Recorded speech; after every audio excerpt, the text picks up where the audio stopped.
What's up, YouTube? Welcome back to another video. Today, like the thumbnail says, we are going to replace or fix, whatever you want to call it, this unit right here. I don't know if you guys want to call it AC control unit or HVAC unit. I don't know the proper name that you guys want to use, but this here has been giving me issues for a long time now. And the main problem I'm having with this unit is a common problem, which is the knobs. No matter which one you use, they don't do when you rotate the knobs, none of this stuff actually goes to your to the right number. Now I have tried every single trick you can think of, and it just doesn't fix it anymore. The other issue with this unit is a lot of these don't turn on anymore at night. So I learned where they at, but you can't see nothing at night anymore. I was told by a few people to just go ahead. Oops, sorry. I'm recording with my phone. By the way, if you guys prefer me to use a 360 camera, which I haven't done any videos with it yet, let me know in the comments. I'll be more than happy to set up the new GoPro Max that I have, so you guys can see what's going on all around whenever I do videos like this. But anyways, this unit needs to be replaced. I already got mine in the mail. Now, Now, some of you on Instagram that had the same issue, and on the Homer forums, send me a private message and give me links to websites that do repairs, where you have to send your old unit, they'll send you a new repair unit back, and if that takes a little while. I found this unit right here on the box online. I think it was like less than $130, something like that, and it's a complete new, it might be a rebuilt unit, but it looks brand new to me. I don't know if anybody has warehouses. This one comes with instructions in English and Spanish how to do the relearn procedure, and even tells you right here, depending on what model vehicle you have, what's going to happen, what's going to turn on during the configuration. Says right here, I don't know if you can see it, 2003 2007 Hummer H2. When you plug it in, you should see the front and rear defrost illuminate, which you can see says here front rear defrost. It'll be B and C, so it should be these two will illuminate while this thing is I guess getting adjusted to the to the truck. Now let me show you what we got on the box. This paper, there's a unit itself. Let me get these out of here. And these right here, there you go.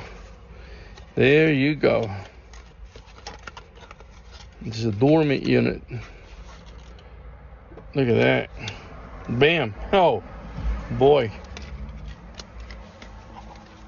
it even has a little film in there. Look at that compared to what we have. It looks,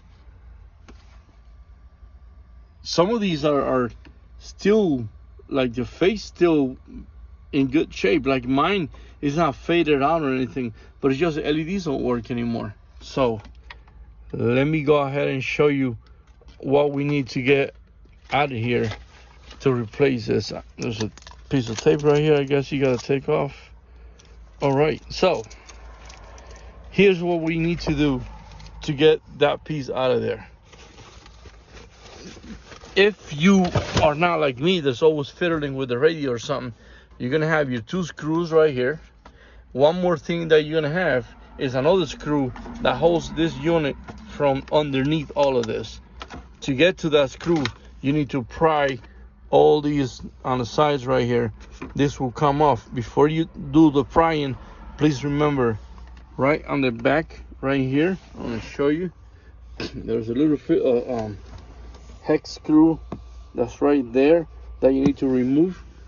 Once you remove that, this will come out, the shifter will come out, and then you'll be able to pry these on the side right here this thing will come off, and then right there you have access to one screw that holds this entire piece down there.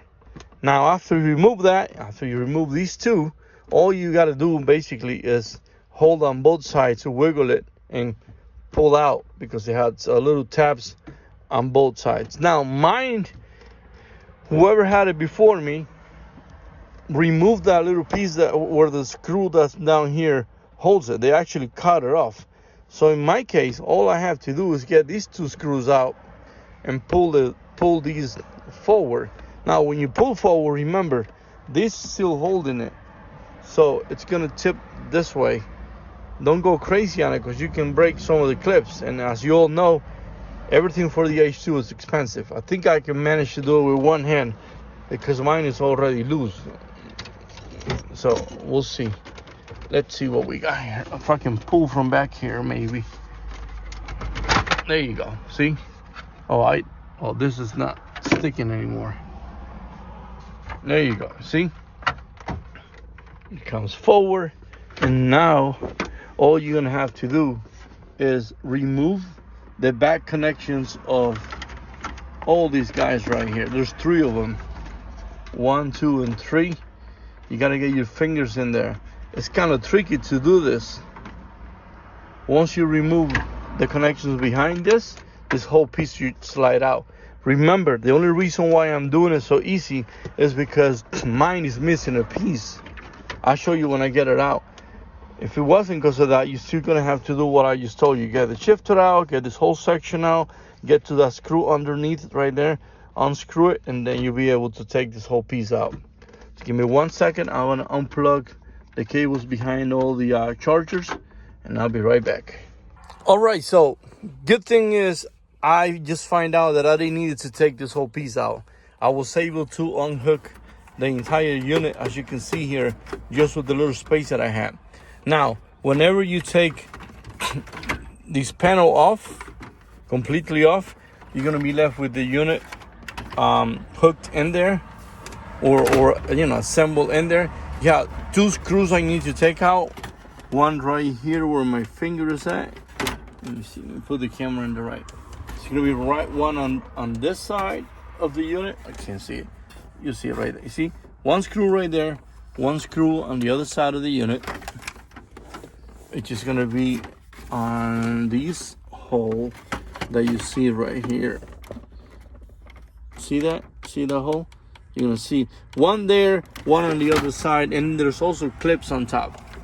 See, it's clips right here, right there where my finger is at, and right there. See that clip? There's 1 here, 1 underneath, the same thing. When you take these 2 screws off, which the size of those screws are, let's see, what socket is this? This is a, what size is this guy? I can tell. Oh, it's a 7mm socket. These are the 2 screws right here. So you pop that forward, you're gonna end up having these 2 connectors right here exposed, which are the 2 cables right there. Let me give you just a little warning before you get. I think I'll be able to pull it off to the side without scratching my stereo. Let me see if I can figure. There you go. So it comes to the side. Sorry, I'm recording these. I'm holding with 1 hand and moving the unit. Okay, so I don't care about this unit anymore. One thing that you need to remember, you need to be patient when you take, when you take these off. Obviously, you're gonna have this whole piece out. When you pull this unit forward, you don't have a lot of slack though. These 2 cables, these are the same connectors that you see behind this guy right here. If you ever take that radio out, expect to have 2 like this in there. Let me tell you something. Once you get this face off, right, to unplug those 2 connectors right there, you're gonna have a little bit of a hard time. So be patient, they will come out, but you're gonna have to do a little wiggling. See these tabs right here? There's 2, 1 here to hold it, and the 1 on top to lock it in. You need to do that from behind, pull back, what you might want to do is unlock, once it's unlocked and over this hump right here that holds it in place. Once that it's over right here, then you can kind of hold these two right here and kind of wiggle it, but don't go crazy because you can damage your connections. Anyway, so that's out of the way. I want to see if I can fit the other unit through the side, and then we'll see what happens. Just a new unit right here. Let me get this tag off. I'm going to cut the video right here, and I'll be back when I manage to get the unit back in there. By the way, if you want to know what part number, like Dorman part number, it's right there. It'll be 599 211 XD, or I don't know if it'll be that little part number, that little number underneath it, but that's a part number. All right, so I got the unit back in there. I got both of the connectors in place. We're gonna leave these right here to do a little testing, see if I can do the learning procedure without putting everything back together, just in case we need to double check connections. Again, in my case, the instruction says that for the Hummer, we are going to see, this little line diagram says A, B, and C. For the Hummer, we're going to see B and C lit up during the connection, the configuration process. And right here tells you the whole thing on how to configure and what to do if you run into any kind of trouble. They even give you a phone number to call if you run into any kind of trouble. So let's see what happens. I'm gonna get my keys.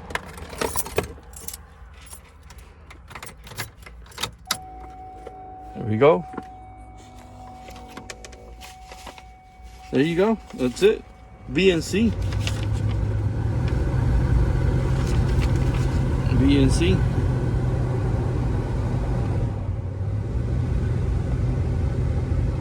Okay, so what we have to do now is shut everything off. According to these right here, says configuration might take up to 1 minute. Complete when all button LEDs turned off. Okay, configuration is complete when all button lights are turned off. If configuration is okay. Oh, hold on a second. I didn't read that part. See, I didn't read that part. Let's turn the truck on again. Okay, so the LEDs turned off.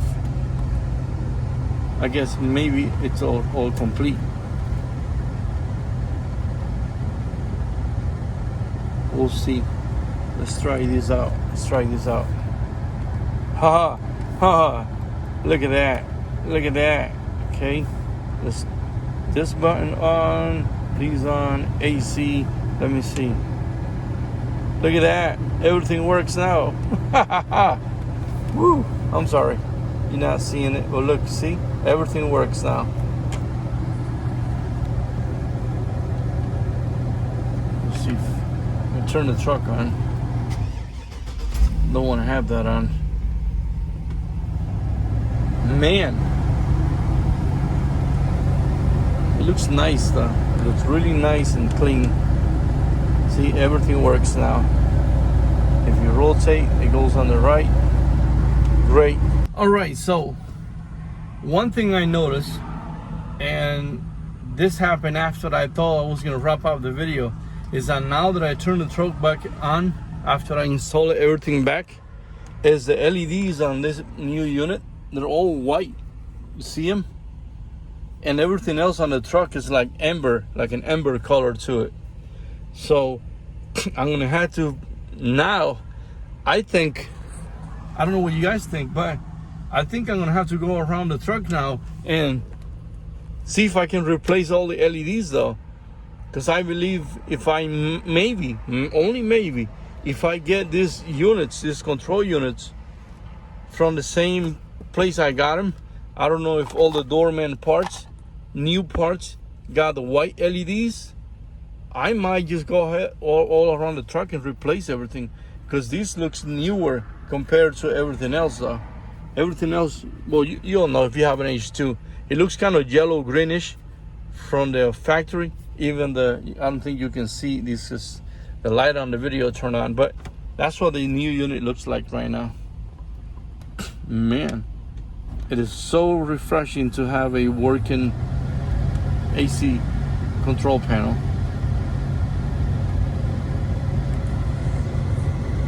All right, so I guess that's gonna be it for today's video. Thanks a lot for watching.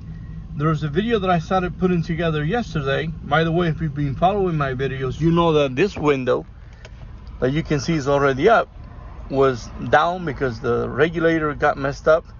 Yesterday, I actually did the whole install process and recorded. Now, I struggled because, to be honest, I wasn't 100% ready to put that video together, but because I was eager to get this window up, didn't want to have the truck here in my driveway with the window down all night. I just went ahead and put that video. Well, I started recording a video, and the video is kind of messy. I was actually going to title it "How Not to Replace a Window Regulator." There's still a couple of adjustments that I need to do. That's why I haven't posted the video. But if you guys are cool with seeing a messy video of how one guy will do a window regulator, not ready to do a window regulator replacement, let me know in the comments, and I'll be more than happy to post it the way it is, just so that you can see. I'm going to show you right now. See that? It's a little sticky, but now we have a working window regulator. There you go.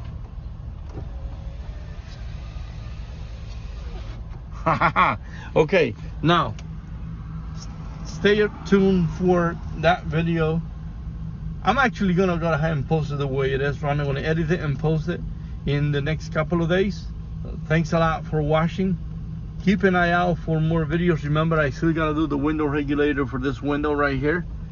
So we're basically trying to go around the H2 and fix all the little details that need to be fixed. One thing that I'm planning on doing is I'm planning on replacing my OEM stereo with something else, but I do want to keep all the Bose speakers because they still sound good to me. And I also want to replace my door speakers. They're not Bose anymore. The only Bose speakers that I have, or the only Bose equipment I have, is the tweeters that I've replaced. That was one of the very first videos I posted. My subwoofer is still the one that came with the truck, and the two speakers all the way in the back, those are Bose speakers. The only thing that's not Bose are the 4-door speakers. They're like Hertz, I believe. That's the brand of speakers that's in there, but they need to be replaced. So thanks a lot for watching, and as always, we'll see you guys in the next video.